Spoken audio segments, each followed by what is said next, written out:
March 14, 1832. Manchester, England. When investigators entered the collapsed ruins of Ashworth's cotton mill, they expected to find the bodies of workers killed in the boiler explosion. What they discovered in the children's sleeping quarters made even the most hardened factory inspectors step back in horror. 47 dead mice, each one carefully arranged in a perfect circle on the floor, each one wearing a tiny collar made from thread, each one with its neck broken in exactly the same way. The children who'd kept them as pets were found in their beds, positioned as if waiting for something. Their hands were clasped. T. Pelham recorded in his logbook that the children had stopped singing. This detail matters because child workers traditionally sang hymns and folk songs to stay awake during their shifts. The silence, Pelham wrote, felt wrong like the quiet before a storm. The first incident occurred on February 3, 1832, exactly 40 days before the explosion. Sarah Whitmore, a 12-year-old orphan from the Salford workhouse, approached the mill's floor supervisor during the morning shift change. She was carrying something wrapped in her apron. When the supervisor demanded to see what she was hiding, Sarah revealed a dead mouse, one of the mill rats the children were encouraged to trap. But this mouse hadn't been trapped. According to the supervisor's testimony, given later to the factory commission, the mouse had been laid out like a Christian corpse with its little paws folded across its chest and its eyes closed as if in peaceful sleep. Sarah told the supervisor, "Thomas says they needs proper burial when their time comes. He says it's practice." The supervisor asked who Thomas was. Sarah pointed to Thomas Ridley, a 9-year-old boy who worked the carding machines on the 3rd floor. When questioned, Thomas couldn't, or wouldn't, explain what he meant by practice. He simply stated that the mice know first and returned to his station. The supervisor dismissed it as childhood fancy. Children in mills often developed strange attachments to animals. It was noted in his daily report and forgotten. 3 weeks later, on February 24th, the mill's bookkeeper noticed something odd during his evening rounds. The children's sleeping quarters, normally chaotic with whispered conversations after the workday ended, were completely silent. He climbed the stairs to investigate. What he found disturbed him enough that he documented it in a letter to his sister, a letter that survived in a private collection and was only discovered in 1967. The children were arranged in their beds as if for inspection, he wrote. Not sleeping, but lying perfectly still with their hands folded and their eyes fixed on the ceiling. When I called out to them, not a single child moved or acknowledged my presence. I counted 47 children in that room and 47 pairs of eyes staring upward at nothing. Then, simultaneously, every child sat upright, not gradually, but all at once as if pulled by strings. And sister, I swear to you, they all turned to look at me with the same expression. Not fear, not curiosity, but something like pity. Young Thomas Ridley, the boy from the carding floor, spoke for all of them. He said, "Sir, you should go home to your wife tonight and not come back. The bargain is almost complete." The bookkeeper left immediately. He reported ill the next day and never returned to Ashworth's mill. His replacement started the following Monday. On March 6th, 8 days before the explosion, the day shift supervisor reported that production had dropped significantly. The children were working at half their usual pace. When he threatened punishment, the children didn't react with the typical fear.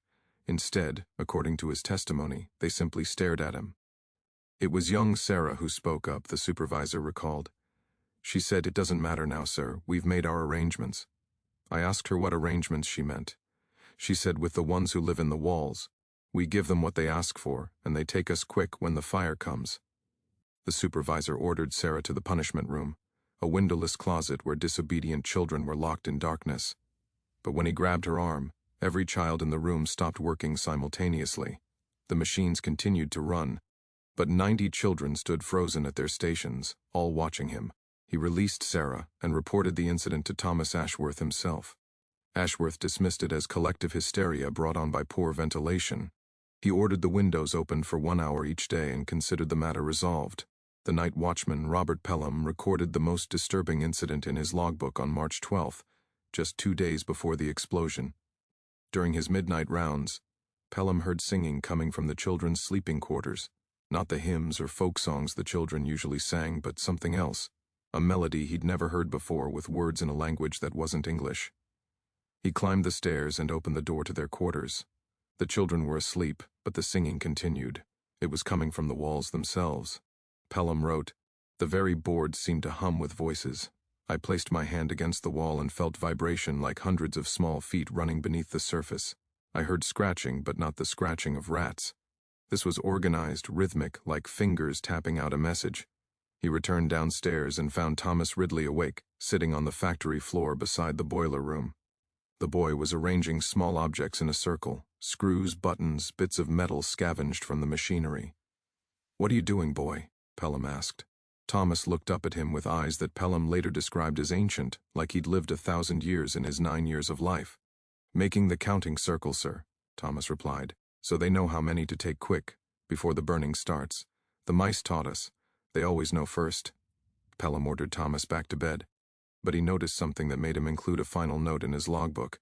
"As the boy climbed the stairs, I observed that every child in the sleeping quarters was now awake and sitting upright in their beds. They were all staring at the boiler room wall, counting, perhaps, or waiting." If this story is giving you chills, hit that like button to help us share these forgotten histories with more people. Share this with someone who appreciates dark historical mysteries. What do you think the children were preparing for? Let's discover what happens next in this terrifying tale. March 14th, 1832, 4:47 a.m. The boiler explosion at Ashworth's cotton mill could be heard 3 miles away. Witnesses reported that the blast wasn't a single event, but seemed to occur in 3 distinct waves, each one more powerful than the last. The top 2 floors of the building collapsed inward. The brick facade facing Ancoats Lane shattered outward, sending debris through the windows of neighboring buildings. 23 adult workers were killed instantly. 47 children's bodies were later recovered from the rubble. But it was what the first responders found in the children's sleeping quarters that transformed this from an industrial accident into something that the Manchester authorities would spend decades trying to explain, or bury. Captain Edmund Hartley of the Manchester Fire Brigade was the first official to enter what remained of the children's quarters. His official report, filed with the factory inspectorate on March 16th, was later sealed and marked as not for public record. That report wasn't declassified until 1952, and even then, only partial excerpts were released. What follows is from Hartley's personal diary, discovered by his great-granddaughter in 1989. "We expected to find bodies broken by the collapse, burned by the explosion, crushed beneath machinery. What we found instead defied every law of nature and reason. The children were in their beds, all 47 of them, lying on their backs with their hands folded across their chests and their eyes open. Not a single burn mark, not one injury from falling debris. The beds themselves were arranged in a perfect circle. Someone had moved them before the explosion, though how this was done without anyone noticing remains unexplained. But it was what surrounded the beds that stopped us cold. 47 mice dead, arranged in a circle around the children's beds. Each mouse was wearing a collar made from thread. Red thread, I noted, the same color as the thread used in the mill's finest fabrics.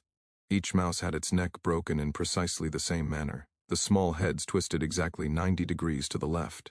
Dr. William Pemberton, who arrived with the coroner's office, examined the children's bodies. His hands were shaking when he turned to me.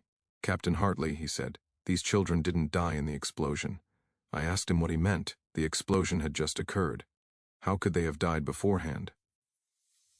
Pemberton pointed to the lack of bleeding, the way the blood had already begun to pool and settle in the bodies, the onset of rigor mortis in the smallest children.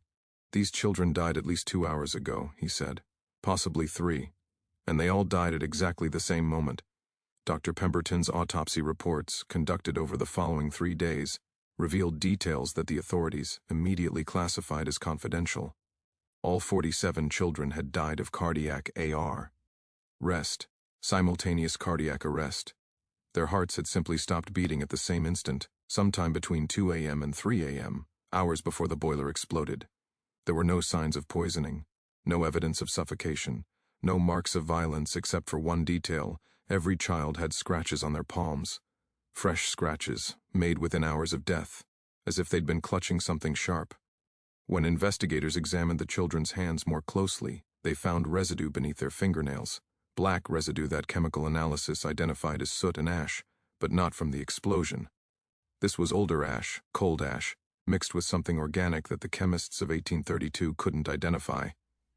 The thread used to make the mice collars was traced to the mill's storage room. An entire spool was missing, enough thread to make 47 small collars with meticulous precision. But the most disturbing discovery came from Robert Pelham, the night watchman, who did survive the explosion because he was making his rounds on the ground floor. When investigators questioned him, he repeated what he'd witnessed in his logbook. The strange behavior, the singing walls, Thomas Ridley and his counting circle. Then he added something he hadn't included in his official log. "I heard them," Pelham said. "At 2:30 in the morning I heard all the children wake up at once, not gradually but all of them together like something had called them. I heard them get out of their beds. I heard them moving their beds across the floor, scraping wood on wood, heavy work for such small bodies. Then I heard the singing. That same melody from the walls, but now it was the children singing it. And underneath their voices, I heard something else. Thousands of tiny voices, high-pitched and rapid, like mice chattering. But mice don't chatter in unison. Mice don't sing." At exactly 2:47 a.m. the singing stopped. Everything went silent. And I knew, God help me, I knew, that those children were dead. I could feel it like a pressure in the air had suddenly released. I should have gone upstairs, I should have checked on them, but I couldn't make my legs move. I stood at the base of the stairs for 2 hours frozen until the boiler exploded and I finally had a reason to run. Captain Hartley's diary included one final detail that never made it into any official report. As we were removing the children's bodies, one of my men called out. He'd found something carved into the floorboards beneath where Thomas Ridley's bed had been positioned. Someone had used a nail or sharp metal piece to scratch words into the wood. The message read, "They promised quick, not burning. We keep bargain, they keep bargain. 47 go fast, 47 mice show the way." Below the words was a simple drawing, a circle with 47 tiny crosses inside it, and in the center the shape of a boiler. The investigation into the Ashworth Mill disaster officially lasted 6 weeks. Unofficially, it created rifts in Manchester's industrial and political establishment that persisted for decades. The Factory Inspectorate, established just 2 years earlier by the Factory Act of 1833, sent its senior investigator, Leonard Horner, to examine the site and interview survivors.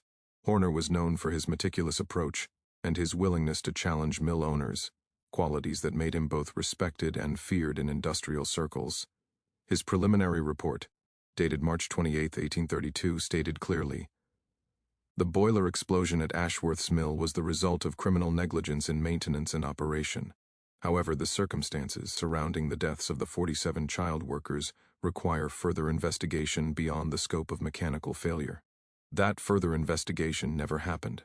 On April 3, Thomas Ashworth retained the services of Sir Robert Chambers, one of Manchester's most prominent barristers. Chambers immediately moved to limit the scope of the inquest, arguing that the Factory Inspectorate had no jurisdiction over matters of medical peculiarity or spiritual nature. The phrase spiritual nature appeared in legal documents for the first time regarding the case, and it raised immediate questions. What had Chambers been told that would lead him to use such language? The coroner's inquest, held over 3 days in mid-April, focused almost exclusively on the mechanical causes of the explosion. Dr. Pemberton was called to testify but was instructed to limit his testimony to the physical cause of death. When he attempted to discuss the timing of the deaths, the fact that the children had died hours before the explosion, he was cut off by the coroner. "Dr. Pemberton," the coroner stated according to court transcripts, "we are here to establish cause of death, not to entertain theories about the precise moment of expiration. You've stated the children died of cardiac failure brought on by the trauma of explosion. That is sufficient." "But sir, that's not what Pemberton began. "That is sufficient." The inquest returned a verdict of accidental death by industrial misadventure. Thomas Ashworth was fined £200 for safety violations, roughly equivalent to 1 week's profit from the mill's operations. He paid the fine the same day. But the story didn't end with the inquest. Robert Pelham, the night watchman, disappeared on April 19, 1832. His lodging house reported that he'd packed his belongings in the middle of the night and left without paying his final week's rent. A note found in his room read simply, "I can still hear them singing. I can't stay in Manchester anymore." Pelham was never seen again. Records suggest a man matching his description surfaced in Liverpool 6 months later, working as a dock laborer under a different name, but this was never confirmed. Dr. William Pemberton continued his work with the coroner's office, but colleagues noted that he became increasingly withdrawn after the Ashworth inquest.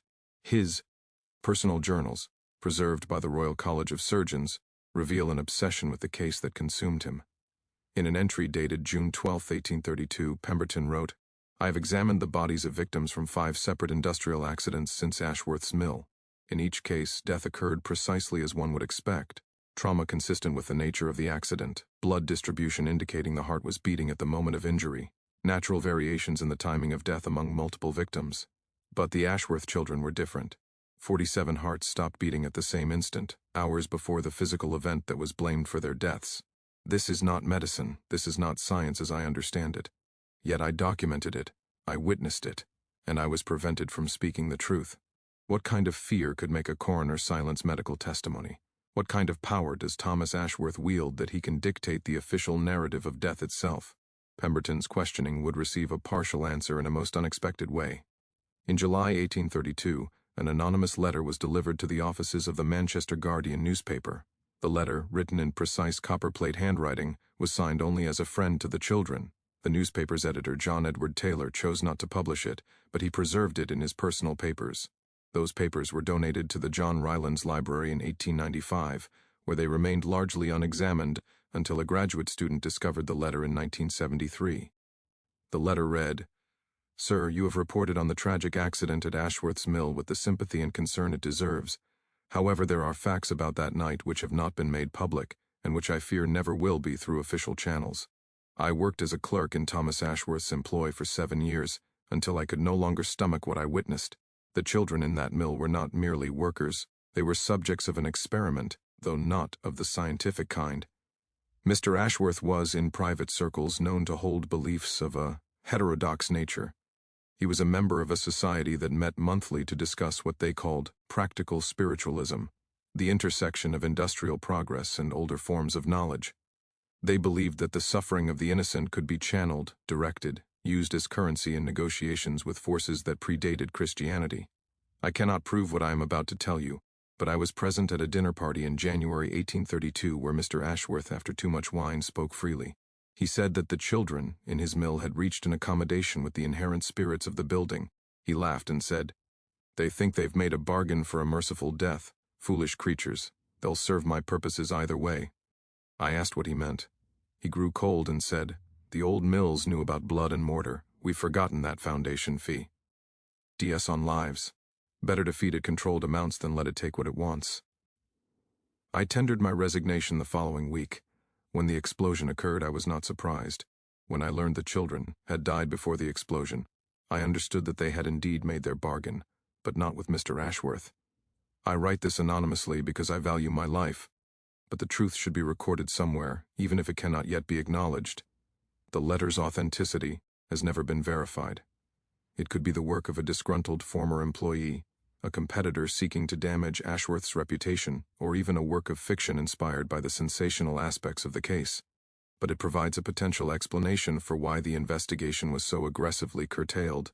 Thomas Ashworth rebuilt his mill on the same location. It reopened in September 1832, employing a new batch of parish orphans. Factory records show that the new building was consecrated by a priest before workers entered, an unusual practice for an industrial facility, and one that Ashworth had never done before. The rebuilt mill operated for another 43 years without major incident. It was finally demolished in 1875 to make way for a railway expansion. But the children who worked in the rebuilt mill reported something strange, according to oral histories collected in the 1920s from elderly former mill workers. They said that on March 14th of every year, the anniversary of the explosion, you could hear singing in the walls. Soft singing, like children's voices, mixed with high-pitched sounds that might have been mice chattering. And they said that the rats never came into the building on that date. Not one. As if even the rats remembered what had happened there and wanted no part of it. The Ashworth Mill disaster became a footnote in the history of Britain's Industrial Revolution, one of many tragic accidents that eventually led to stronger factory regulations and child labor reforms. But its real significance lies in what it reveals about the desperation of the powerless and the extreme measures people will take when they have absolutely no control over their lives. In the decades following the disaster, historians and social reformers occasionally referenced Ashworth's Mill when arguing for child labor protections. The Factory Act of 1833, which limited children's working hours and mandated basic safety standards, cited multiple industrial accidents, including Ashworth's, as justification. But the deeper mystery of how the children died, and what really happened in the weeks leading up to the explosion, was never officially investigated beyond that inadequate inquest. Dr. Margaret Henshaw, a historian specializing in industrial-era child labor, published a comprehensive study in 1994 titled Bargains in the Dark: Child Agency in Early Industrial England. Her chapter on Ashworth's Mill presents a theory that's both heartbreaking and illuminating. These children had no power, Henshaw writes. They were property. They had no legal recourse, no ability to leave, no voice in determining their own fates. The mill would work them until they died of exhaustion, disease, or industrial accident. This was not a question of if, but when.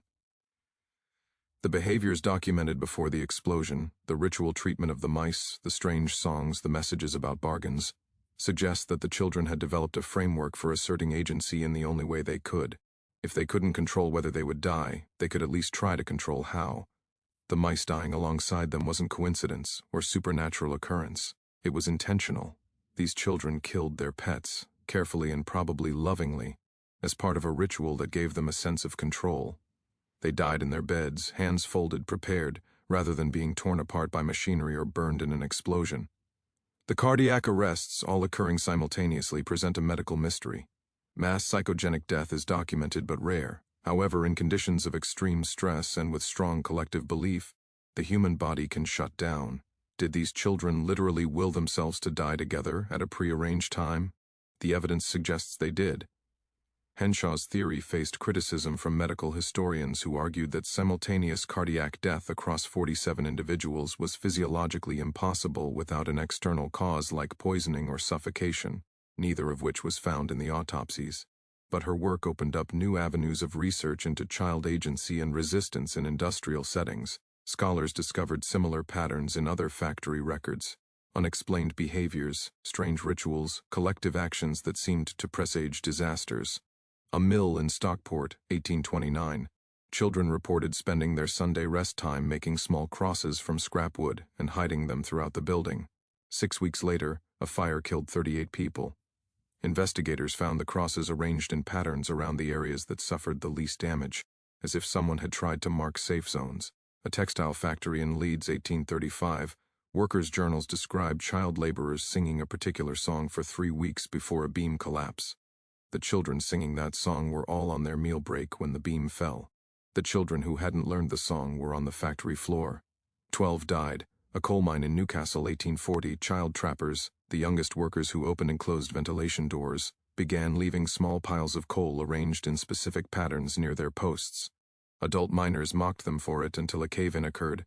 The patterns had marked the sections where the cave-in would happen. The children who'd made the patterns weren't working in those sections that day. Were these coincidences?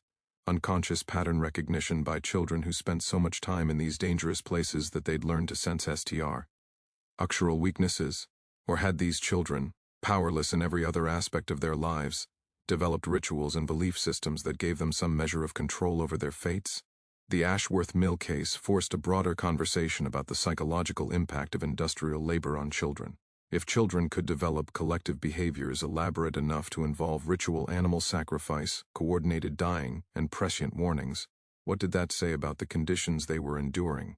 The Children's Employment Commission, established in 1840, specifically referenced the peculiar mental disturbances observed in child workers when recommending age restrictions and mandatory education. While the Commission never explicitly mentioned Ashworth's Mill, their language echoed the concerns raised by that case.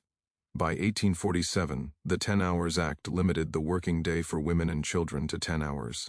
By 1874, the Factory Act raised the minimum working age to 9 and required certification of age.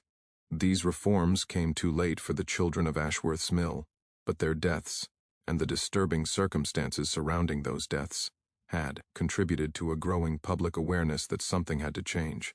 Today, the site where Ashworth's Mill once stood is occupied by a modern apartment complex.